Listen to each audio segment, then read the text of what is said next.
Baiklah, di sini saya akan menjelaskan tentang materi yang pertama, di mana materi yang pertama ini memuat tentang persyaratan-persyaratan pembentukan koperasi.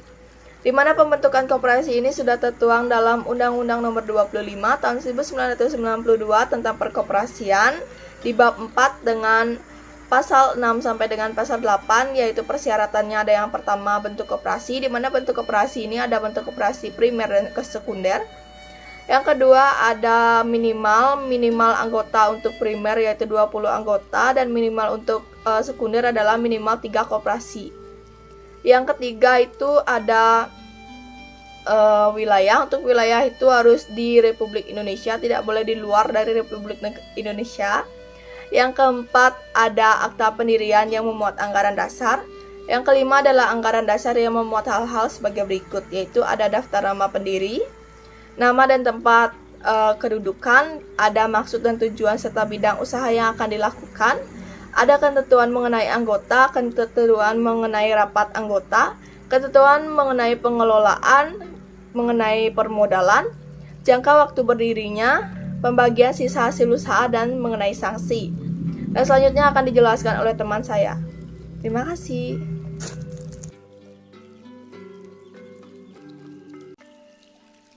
Selanjutnya, tahapan pendirian koperasi. Adapun beberapa tahapan pendirian koperasi. Yang pertama, 2 orang atau lebih mewakili pemrakarsa untuk mencari informasi untuk persyaratan dan tata cara mendirikan koperasi di kantor koperasi tingkat 2. Kemudian yang kedua, pemrakarsa mengajukan proposal. Yang ketiga, diberikan penyuluhan oleh pejabat kantor koperasi. Yang keempat, penyuluhan dan rapat pembentukan koperasi dengan materi rapat sebagai berikut. Yang pertama, kesepakatan pembentukan koperasi. Yang kedua, pembahasan dan pengesahan AD atau ART koperasi. Selanjutnya, penetapan pendirian koperasi, kemudian pemilihan pengurus dan pengawas koperasi, kemudian pengucapan sumpah atau janji pengurus dan pengawas koperasi, kemudian sambutan bila dianggap perlu, dan yang terakhir penutup.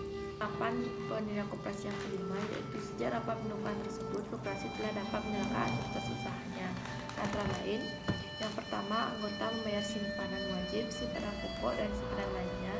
Yang kedua, pengurus menyelenggarakan administrasi organisasi, usaha dan keuangan koperasi. Dan yang terakhir, pengurus mulai melaksanakan kegiatan usaha atau pelayanan kepada anggota sesuai dengan bidang usaha yang telah disepakati untuk dikembangkan koperasi, seperti simpan pinjam, pertokoan, dan lain-lain.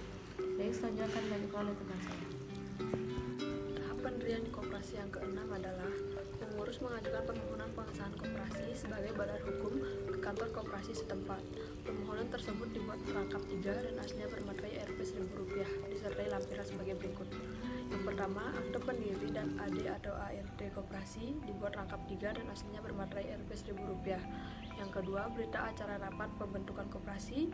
Yang ketiga, daftar hadir rapat pembentukan koperasi. Yang keempat, neraca awal koperasi atau surat pernyataan pengurus bahwa anggota telah membayar simpanan-simpanan yang telah ditetapkan.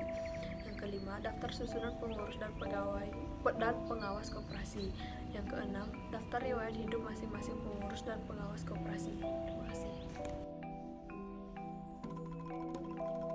Pejabat kantor koperasi melakukan verifikasi dan penelitian atas kebenaran data-data yang telah diajukan oleh pengurus koperasi. Nah, apabila data-data yang telah diajukan oleh pengurus sesuai dengan ketentuan perundangan yang berlaku dan dari pengamatan koperasi menunjukkan prospek pengembangannya, maka pejabat kantor koperasi dapat segera melakukan pencatatan. Dan kemudian dalam waktu paling lambat 3 bulan, pejabat kantor koperasi menyerahkan akte badan hukum koperasi tersebut kepada pengurus.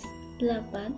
Untuk kantor koperasi primer atau sekunder yang wilayah operasinya lebih dari 2 daerah tingkat 2, maka kantor koperasi di tingkat 2 menyerahkannya kepada kepada pejabat kantor wilayah departemen tingkat 1 atau provinsi untuk diverifikasi ataupun diteliti kebenaran data yang telah diajukan. 9. Nah, apabila data-data yang telah diajukan sesuai dengan ketentuan perundangan yang berlaku, maka akte badan hukum tersebut disampaikan kepada pejabat kantor koperasi tingkat 2 untuk diteruskan kepada koperasi yang bersangkutan.